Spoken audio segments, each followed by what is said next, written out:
Thank you. ನಾನು ಮೈಲಾರಿ ಪಡಾದ್, ಬೆಳಗಾವಿಯ ಜಿಲ್ಲಾ ವರದಿಗಾರ. ಪ್ರಮುಖವಾಗಿ ಇದೇ ಮೊದಲ ಬಾರಿಗೆ ಉತ್ತರ ಕರ್ನಾಟಕದ ಶಕ್ತಿ ಕೇಂದ್ರ ಬೆಳಗಾವಿಯಲ್ಲಿ RSS ನ ರಾಷ್ಟ್ರೀಯ ಮಟ್ಟದ ಕಾರ್ಯಕ್ರಮ ಆಗ್ತಿರುವಂತದ್ದು. ಈಗಾಗಲೇ ಆ ಒಂದು ಕಾರ್ಯಕ್ರಮಕ್ಕೆ ಸರಸಂಘ ಚಾಲಕ ಆಗಿರುವಂತಹ ಮೋಹನ್ ಭಾಗವತ್ ಅವರು ಈಗಾಗಲೇ ಬೆಳಗಾವಿಯಲ್ಲಿ ವಾಸ್ತವ್ಯ ಹೂಡಿರುವಂತದ್ದು.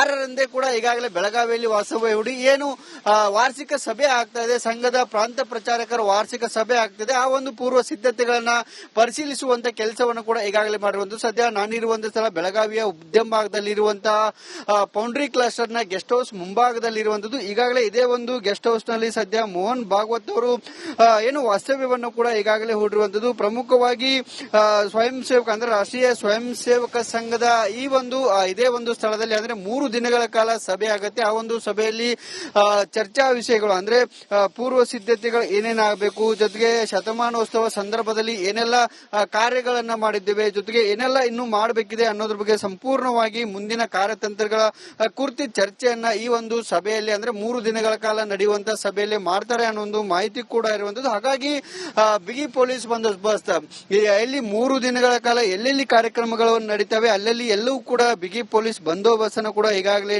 ನಿಯೋಜನೆ ಮಾಡಲಾಗಿರುವಂತದ್ದು. ಇದೇ ಒಂದು ವಸತಿ ಗೃಹದಲ್ಲಿ ಈಗಾಗಲೇ ಮೋಹನ್ ಭಾಗವತ್ ಅವರು ವಾಸ್ತವ್ಯವನ್ನು ಹೂಡಿದ್ದಾರೆ. ಹಾಗಾಗಿ ಎಸ್ಕಾರ್ಟ್ ಇರಬಹುದು, ಅಗ್ನಿಶಾಮಕ ಸಿಬ್ಬಂದಿಗಳಿರಬಹುದು, ಆಂಬ್ಯುಲೆನ್ಸ್ ಗಳಿರಬಹುದು, ಜೊತೆಗೆ ಬಿಗಿ ಪೊಲೀಸ್ ಬಂದೋಬಸ್ತ್ ಅನ್ನ ಕೂಡ ನಿಯೋಜನೆ ಮಾಡಲಾಗಿರುವಂತದ್ದು. ಈಗಾಗಲೇ ಇದೇ ಒಂದು ವಸತಿಗೃಹದಲ್ಲಿ ಇರುವಂತಹ ಮೋಹನ್ ಭಾಗವತ್ ಅವರು ಸಭೆಯ ಪೂರ್ವ ಸಿದ್ಧತೆ ಇರಬಹುದು, ಜೊತೆಗೆ ಭದ್ರತೆ ಸೇರಿದಂತೆ ಹಲವಾರು ವಿಚಾರಗಳ ಬಗ್ಗೆ ಈಗಾಗಲೇ RSS ನ ಪ್ರಮುಖ ನಾಯಕರೊಂದಿಗೆ ಚರ್ಚೆಯನ್ನು ನಡೆಸಿದ್ದಾರೆ ಅನ್ನೋ ಒಂದು ಮಾಹಿತಿ ಕೂಡ ಇರುವಂತದ್ದು. ಜೊತೆಗೆ RSS ನ ಸಂಘಟನೆ ಅತ್ಯಂತ ಮಹತ್ವದ ಸಭೆ ಕೂಡ ಇದು ಒಂದಾಗಿರುವಂತದ್ದು. ಕಳೆದ 1 ವರ್ಷದಲ್ಲಿ 3 ಬೈಟೆಕ್ ಗಳಾಗ್ತವೆ. ಹಾಗಾಗಿ ಆ ಒಂದು ಬೈಟೆಕ್ ಗಳಲ್ಲಿ ಇದು ಒಂದು ಅನ್ನೊಂದು ಮಾಹಿತಿ ಕೂಡ ಇರುವಂತದ್ದು. ಜೊತೆಗೆ ಸಂಘದ ಪ್ರಾಂತ ಪ್ರಚಾರ ದೇಶ ವ್ಯಾಪ್ತಿಯಲ್ಲಿ ಇರುವಂತಹ ಪ್ರಾಂತ ಪ್ರಚಾರಕರು ಈ ಒಂದು ವಾರ್ಷಿಕ ಸಭೆಗೆ ಬರ್ತಾರೆ. ಹಾಗಾಗಿ ಸಂಘಟನೆಯ ಕಾರ್ಯ ಚಟುವಟಿಕೆಗಳಿರ್ಬೋದು, ವಿಸ್ತರಣೆ ಇರಬಹುದು, ಸೇವಾ ಯೋಜನೆಗಳಿರ್ಬೋದು, ಜೊತೆಗೆ ಮುಂದಿನ ಕಾರ್ಯತಂತ್ರಗಳಿರ್ಬೋದು, ಜೊತೆಗೆ ಸಮಕಾಲೀನ ವಿಚಾರಗಳ ಬಗ್ಗೆ ಸಾಕಷ್ಟು ಚರ್ಚೆಗಳನ್ನ ಈ ಒಂದು ಸಭೆಯಲ್ಲಿ ಮಾಡ್ತಾರೆ ಅನ್ನೋ ಮಾಹಿತಿ ಕೂಡ ಇರುವಂತದ್ದು. ಜೊತೆಗೆ